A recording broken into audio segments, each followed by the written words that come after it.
Hey guys, my name is the Russian Badger and welcome to a second video in less than 24 hours. I know it's quite odd that I would do this, but it's fairly critical information and you might be saying, oh, a second video within less than 24 hours, this is madness. Well, this is not madness, this is just Port Valdez, or as I like to call it, the danger zone. I don't think a lot of you realize why I call it the danger zone, and it's in close association with the song by Kenny Loggins. I don't know if you guys ever heard the best song ever.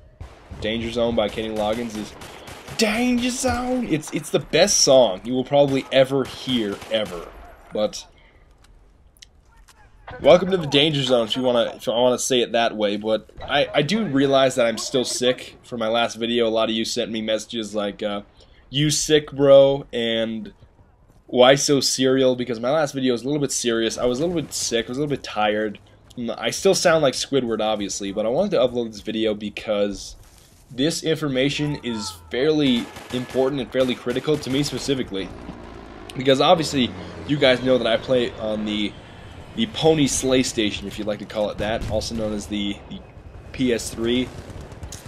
And this specific patch that I'm going to be talking about, or this update if you want to call it that, is going to occur between GMT 001 and GMT 001 on the 24th and 25th. So what that means specifically, and I'll leave a link to those specific times in the whole blog post by Dice in the description of this video, but what that means for me specifically is that obviously I'm on PS3, but between 5 p.m. this evening and 5 p.m. tomorrow evening, there's going to be a patch update that's going to make a lot of modifications to the game.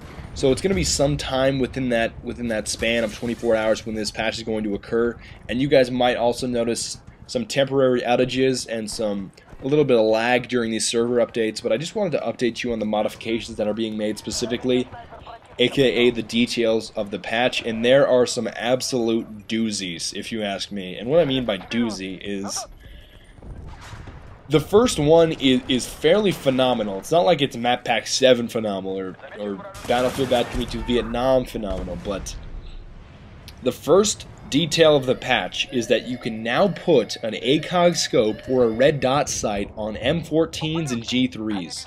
Allow me to repeat that so that can marinate in your brain so that you don't either pull your hair out, jump for joy, or punch a hole in your ceramic tile in your kitchen. I mean, allow me to repeat this. You can now put ACOGs and red dot sights on M14s and G3s. That is pretty phenomenal. I know a lot of you might be tearing your hair out, or some of you might have already jumped for joy, as I previously said, or hopefully you really didn't punch a hole in your ceramic tile in your kitchen. I hope you didn't do that. That was just a joke. But this is fairly huge, and I'm not going to make any assumptions or declarations about overpowered or how much I hate those weapons, because I don't hate those weapons. I'm not going to say hate, love, overpowered, underpowered, whatever you want to say. I'm not going to make any declarations until I've actually used the weapon. But I definitely think the main problem that I experienced with the M14 specifically is that I always lost my target in the abyss of my iron sights. They were so protruding and so obstructing that I always lost my target after the first shot. We would just go everywhere. And similar thing happened to me with the G3. But it's going to be interesting to see how this pans out. And specifically, my first gameplay once this patch is implemented is either going to be with the M14 or the G3. So please inform me, should my first gameplay after the patch be with the G3 or an M14? And would you guys like to see a red dot scope or an ACOG scope? So please leave that in the comments. I really want your feedback as to which weapon I should use after the patch is implemented, either the M14 or the G3, either with the red dot side of the ACOG scope. So please inform me of that. And moving on to the more critical ones, they fixed a bug on the PC where the G3 would do less damage than intended. That's not a huge deal on PS3, but the third item on the list is they reduced VAD's pushback and damage to balance it with the ZU-23. Now this doesn't have a whole lot of play into my specific style, because obviously I only play Rush, and the only time that I experience the VADs is on Atacama Desert, and it's really not that prominent in my whole playstyle or my whole experience with Bad Company 2, so I don't have a real good insight as to how this is going to affect gameplay as far as VADs goes, because a lot of Conquest players could comment on that a lot better than I could. And the fourth one is they fixed a bug where vehicle countermeasures would fail to remove tracer darts at high speed. You know where you deploy that deterrence of smoke? It was something where if vehicles were going fast enough, the smoke wouldn't work, like it wouldn't remove the tracer dart, but they fixed that. And the fifth one, and this is actually quite huge if you think about it, for all you tracer dart users out there, this is pretty huge. They reduced the reload time for vehicle countermeasures.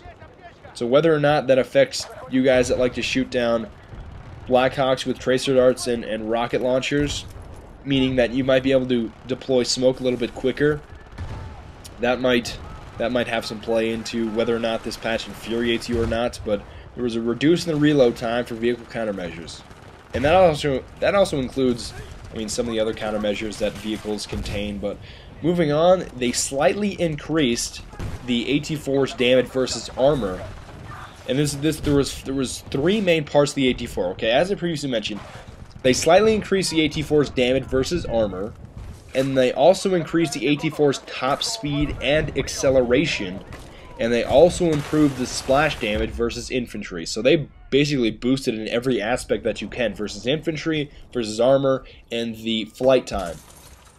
And really, that's what gets you killed with the AT-4s. You have to stand out there and wait till your rocket hits the target, and oftentimes you get sniped, you get shot. And this is definitely a good buff with the AT-4, because the AT-4 is a really underused rocket launcher, because there's so many tricksters and so many catfish that only use the Carl Gustav. But that really segues really well into my next point, and that was a fail knife. Don't knife me if you can't knife me, man. Oh, that's just awful. Okay, so the next item is they reduced the splash damage of the Carl Gustav to bring it in line with other explosive weapons.